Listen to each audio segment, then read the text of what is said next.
किसान साथियों, स्वागत है आप सभी का एक बार फिर से मालवा की खेती यूट्यूब चैनल पे।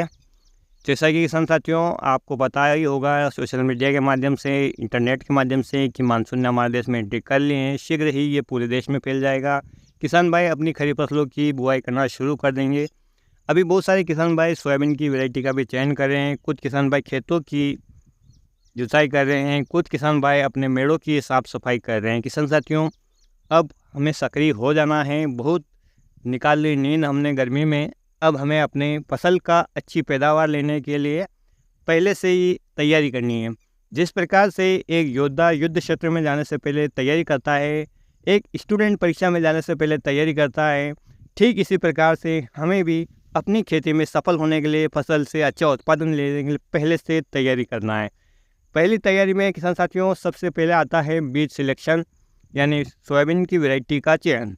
यदि आपने अभी तक सोयाबीन का वैरायटी का चयन नहीं किया है तो किसान साथियों शीघ्र से कर लीजिए। आप अपने क्षेत्र के हिसाब से रिकमेंडेड जो सोयाबीन वैरायटियाँ हैं नई नई, उन वैरायटियों को आप अपने खेत में लगाएं। किसान साथियों अधिकतम क्षेत्र उस वैरायटी का रखें आपके जो आसपास की किसान भाई रखते हैं, क्योंकि किसान साथियों नई वैरायटी को एकदम से ज़्यादा क्षेत्र में लगाना जोखिम भरा हो सकता है। तो आप पहले उससे ट्राई कर लें। अगले साल वर्ष आप यदि उस वैरायटी से संतुष्ट होते हैं तो उस वैरायटी का रकबा आप फिर बढ़ा सकते हैं। लेकिन जैसे भी आपको कोई नया बीज मिले तो आप उसे पहले थोड़े क्षेत्र में। किसान साथियों 2 से 3 प्रकार की वैरायटियों को आपका चयन करना है, जिसमें शीघ्र पकने वाली, देर से पकने वाली और मध्यम समय में पकने वाली वैरायटी को चयन करना है। यदि आपके पास सिंचाई का साधन है तो आप देर से पकने वाली वैरायटी को चयन कर सकते हैं। यदि आप आलू और लहसुन की फसल अगेती रूप से लगाना चाहते हैं तो आप शीघ्र पकने वाली वैरायटी का चयन कर सकते हैं। इन बातों को ध्यान रखते हुए आपको अपने खेत के लिए, अपने क्षेत्र के लिए वैरायटी का चयन करना है और उसका इंतज़ाम करना है।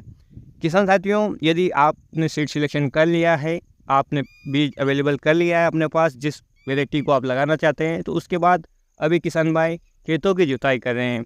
यदि 3 वर्षों में एक बार गहरी जुताई करना बहुत आवश्यक है किसान साथियों। यदि आपने इस वर्ष गहरी जुताई की है तो अपने खेतों में पाटा लगाकर ढेलों को तोड़कर मिट्टी का लेवल बराबर कर लीजिए। तो यदि आप बेसल डोज के रूप में कोई फर्टिलाइज़र देना चाहते हैं, जैसे कि मैंने आपको पिछले वीडियो में बताया था कि जो किसान भाई उड़ाई करके बेसल डोज नहीं देना चाहते हैं या जिनके शेड्यूल में खाद की उड़ाई करने का जुगाड़ नहीं है, वो किसान भाई बेसल डोज में डीएपी, म्यूरेट पोटास और एसएसपी को डाल सकते हैं। डोज की मात्रा और कितने क्षेत्र के लिए कितना रिकमेंडेड है वो पिछले एक वीडियो में मैंने बता रखा है। वो डाल के आप अपने खेतों की अंतिम जुताई कर सकते हैं। किसान साथियों आपको मेड़ों को भी अच्छी तरह से साफ कर लेना है, क्योंकि बहुत सारे कीट पतंगे इन मेड़ों में छिपे रहते हैं। जो से ही आपकी फसल अंकुरित होती है उस पर वो अटैक करने लगते हैं। इसलिए आपको खेतों की जो मेड़े हैं उनकी भी अच्छी तरह से साफ सफाई अभी कर लेनी है। जब किसान साथियों जब तक 4 इंच बारिश न हो जाए या आपके खेत की मिट्टी बारिश से एक बारिश तक भीग न जाए, गीली न हो जाए, तब तक आपको सोयाबीन की बुआई नहीं करना है। इस बात का विशेष ध्यान रखें, क्योंकि किसान साथियों यदि कम नमी में आप सोयाबीन को लगा देते हैं, जब नमी की कमी आती है तो फसल में फंगस, यानी जो बीज आपने बोया है उसमें फंगस लगने की संभावना रहती है नमी की कमी के कारण, जिसके कारण कि आपका बीज खराब हो सकता है। जब भी आप सोयाबीन का बीज लगाए किसान साथियों या आप सोयाबीन की बोवनी कर रहे हैं, सोयाबीन के बीज को उपचारित जरूर करें, वो भी एफआईआर पद्धति से। एफआईआर पद्धति में फंगिसाइड, इंसेक्टिसाइड और राइजोबियम या अन्य पीएसबी कल्चर वगैरह आते हैं। तो किसान साथियों फंगिसाइड चाहे तो आप केमिकल वाला ले सकते हैं या जो बायो आते हैं ट्राइकोडर्मा वगैरह उनको ले सकते हैं। इंसेक्टिसाइड में आप चाहे तो थायोमेक्साम को ले सकते हैं या इमिडाक्लोरपिड को ले सकते हैं।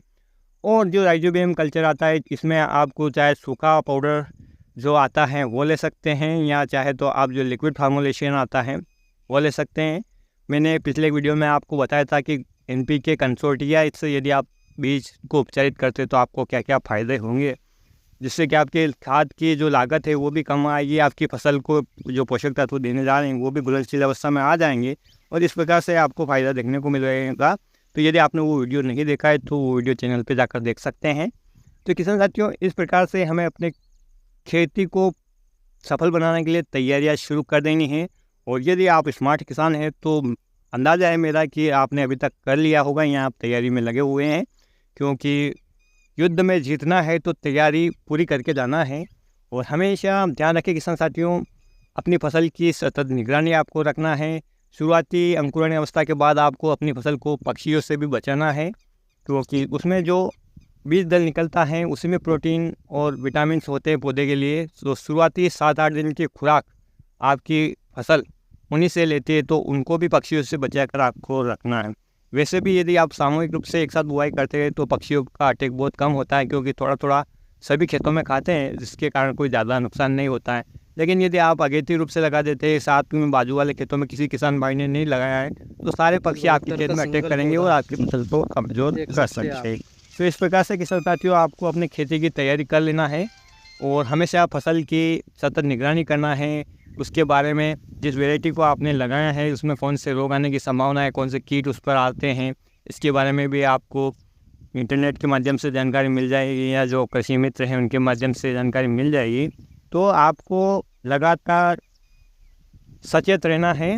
वो जैसे ही मानसून की बारिश हो, आपको बुआई का सही तरीका भी अपनाना है किसान साथियों। उचित गहराई पर पौधे को या बीज को लगाना है, या फिर आपने जो मेंटेन करनी है दूरी कतार से कतार चाहे पौधे से पौधे की, वो भी हिसाब से रखना है।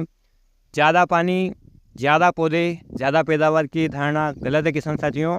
आप पौधे से पौधे की उचित दूरी रखेंगे तो आपकी फसल में रोगों कीटों का प्रकोप भी कम होगा, क्योंकि उसमें हवा का और प्रकाश का संचार पूरी तरह से होगा। तो निश्चित रूप से आपकी जो फसल है वो स्वस्थ रहेगी।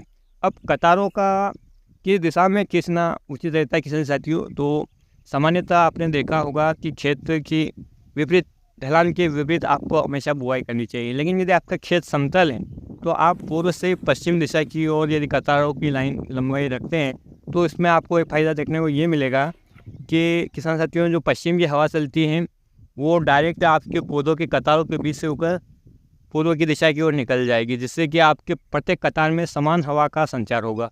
वहीं यदि आप उत्तर से दक्षिण का रखते हैं और यदि आपका खेत समतल है तो थोड़ी हवा आपके खेतों में पास होने में थोड़ी सी दिक्कत आएगी। लेकिन किसान साथियों, हमेशा ये ध्यान रखना है, ढलान के विपरीत आपको बुआई करना है। ढलान के समान यदि आप बुआई कर देंगे तो आपके खेत की मिट्टी कट जाएगी। तो इस बात का ध्यान रखते हुए आप आने वाली समय में सोयाबीन की बुआई कीजिएगा किसान साथियों। मानसून की संभावना अच्छी जताई जा रही है, आपकी फसलें अच्छी होगी, इससे मुझे भी उम्मीद है। हम मेहनत कर सकते हैं किसान साथियों, फल देना भगवान के हाथ में, लेकिन हमें कर्मों में पीछे नहीं रहना है। कहीं पे हमको ऐसा नहीं लगना चाहिए कि हमने पूरी मेहनत नहीं की है जिसके कारण हमें सही परिणाम नहीं मिले। हमें जी जान से जुड़ जाना है। उसके बाद किसान साथियों, जितना परमात्मा ने हमारी किस्मत में लिखा होगा हमारी मेहनत के हिसाब से, वो हमें अवश्य देगा। तो आज के वीडियो में इतनी जानकारी, उम्मीद करता हूँ कि ये जानकारी आपके लिए हेल्पफुल रहेगी और आप निश्चित रूप से इस वर्ष पिछले वर्ष की तुलना में अच्छा माल कमाएंगे। और इन्हीं उम्मीदों के साथ किसान साथियों, आज का वीडियो समाप्त करते हैं। फिर मिलते हैं एक नए वीडियो में एक नई जानकारी के साथ। तब तक के लिए किसान साथियों, ख्याल रखिएगा आप अपना, अपने परिवार का, अपने पशुधन का। वीडियो देखने के लिए आपका बहुत बहुत धन्यवाद। जय हिंद, जय जवान, जय किसान।